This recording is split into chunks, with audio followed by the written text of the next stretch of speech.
자, 지난 시간 강의가 어렵다는 얘기를 너무 많이 들어가지고 바로 본론부터 시작하도록 하겠습니다. 중세시대, 그리고 르네상스, 다시 못 그린 시대, 그리고 다시 잘 그린 시대. 중세시대는 미술의 암흑기, 르네상스는 미술의 전성기라고 하는데요. 자, 그림을 한번 바로 비교해 볼게요. 자, 이 왼쪽에 있는 그림은 12세기 후반에 그려진 옥자의 성모들이라는 그림이고, 지 오른쪽에 있는 이 그림은 1506년에 라파엘로가 그린 초원위의 성모라는 작품입니다. 자, 어때? 딱 봐도 어느 게 더 잘 그렸는지는 설명을 안 해도 알 수 있겠죠? 일단 재료에서부터 옥자의 성모상이라는 이 작품은 템페라라고 하는 물감으로 그렸습니다.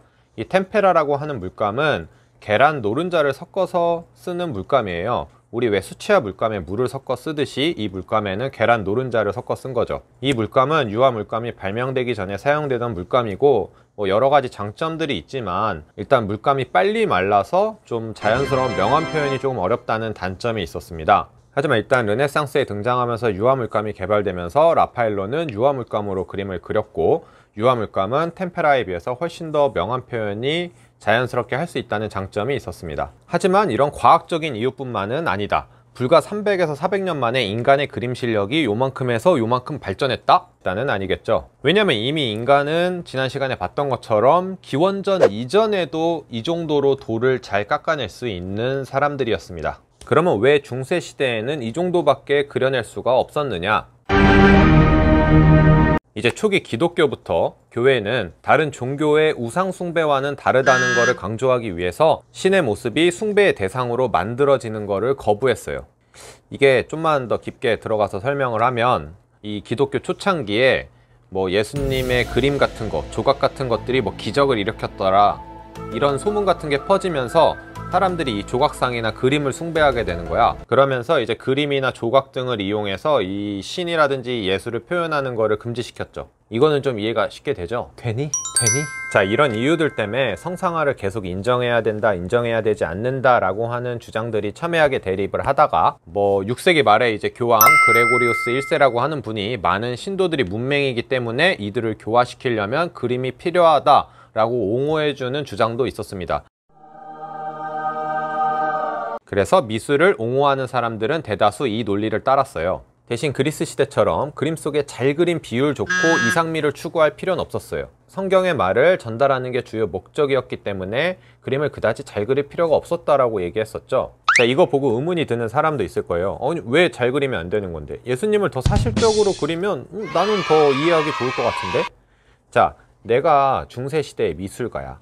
내가 막 상상력을 동원해가지고 내 취향을 집어넣어가지고 예수님을 금발에 푸른 눈을 가진 사람으로 그렸어. 근데 옆 동네 미술가는 예수님을 흑발에 턱수염에 있는 사람으로 그려. 근데 내 그림이 더 인기가 많아져. 그러면 사람들이 어느 순간부터 예수님은 금발에 이제 푸른 눈을 가진 사람이었나 보다 라고 생각할 수 있는 거지. 누군가 주변에서 그 사람을 지적할지도 모르죠. 야, 너가 예수님 저 눈 파란 거 봤어? 이러니까 이제 그 사람이 나 그림 봤어, 이렇게 될지 모른다는 거지. 그리고 사실 우리가 지금 흔하게 상상하는 예수님의 모습 같은 것도 보통 이런 모습을 상상하죠. 이런 모습도 사실은 르네상스 시대의 이탈리아인을 모델로 해서 만들어진 것입니다. 자, 이런 거를 막기 위해서 미술에 많은 규칙하고 약속들이 생겨나기 시작합니다. 수테고지 같은 그림에서는 이제 백합은 성모 마리아의 순결을 상징한다든지, 성모와 아기 예수 그리스도는 이런 식으로 그려져야 된다는 약속이었던 거죠. 자, 이렇게 제작된 수많은 작품들이 있습니다. 이 시대에 이런 규칙과 약속들을 단순화하기 위해서 이제 양감, 깊이를 제거하고 이제 색채의 다양성을 줄이고 자세, 동작, 표현 등을 이제 단순화하게 되는 거죠. 자, 그리고 이런 걸 이콘 혹은 아이콘이라고 부르게 되는 거예요. 자, 성모의 참된 이콘. 자, 초기 기독교에서는 예수님의 모습을 마치 옥자에 앉은 황제 같은 모습으로 표현되기를 바랬거든요. 자, 이제 중세가 못 그린 이유는 알겠어. 그렇다면 르네상스가 잘 그릴 수 있었던 이유는 무엇일까요? 좀 전에 봤던 라파엘로의 초원위의 성모라는 작품을 볼게요. 이 그림 속에 있는 성모 마리아와 아기 예수의 모습은 그 전에 중세시대 그림에 비해서 이미 너무나도 인간적으로 변해 있습니다. 그리고 이미 머리도 노랑머리가 되어 있네. 자, 성모의 모습은 너무나도 아름답게 표현이 되었고, 아기 예수 역시 마찬가지죠. 저 아기 예수의 모습에서 어떻게 세상의 구원자, 메시아의 이미지를 느낄 수 있겠어요? 그냥 졸기탱이지.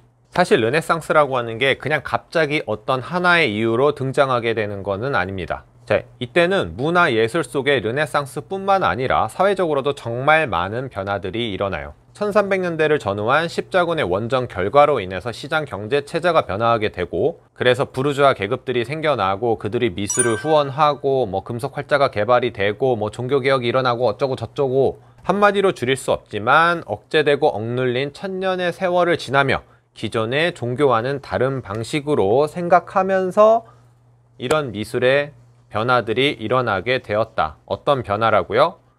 자, 세상을 객관적으로 바라보는 시선들이 생겨나면서 투시 원근법 혹은 명암법의 발명으로 연결이 되고, 이때 뭐 유화물감도 개발이 돼서 훨씬 사실적으로 표현할 수 있다고도 얘기했었죠. 자, 앞에 본 것처럼 바로 우리 수테고지라고 하는 똑같은 주제를 가지고 있는 중세시대 그림과 르네상스 시대의 그림을 한 개만 볼게요. 이 그림의 주제는, 자, 어느 날 대천사 가브리엘이 성모 마리아의 앞에 나타나서 예수님을 잉태하게 될 것임을 알리는 이 모습을 수테고지라고 하는데, 자, 이 그림 역시 좀 전에 두 그림처럼 중세시대와 르네상스의 차이점을 너무나도 쉽게 느낄 수 있겠죠. 이제 알 수 있겠죠? 자, 이런 작품들 유럽의 많은 미술관에 가면 여러분들이 다 동시에 감상할 수 있는 작품들입니다. 자, 이제 미술관에 가면 이건 중세시대고 이건 르네상스야, 이건 못 그렸고 이건 잘 그렸어 라고 아는 척 하실 수 있겠죠. 그죠?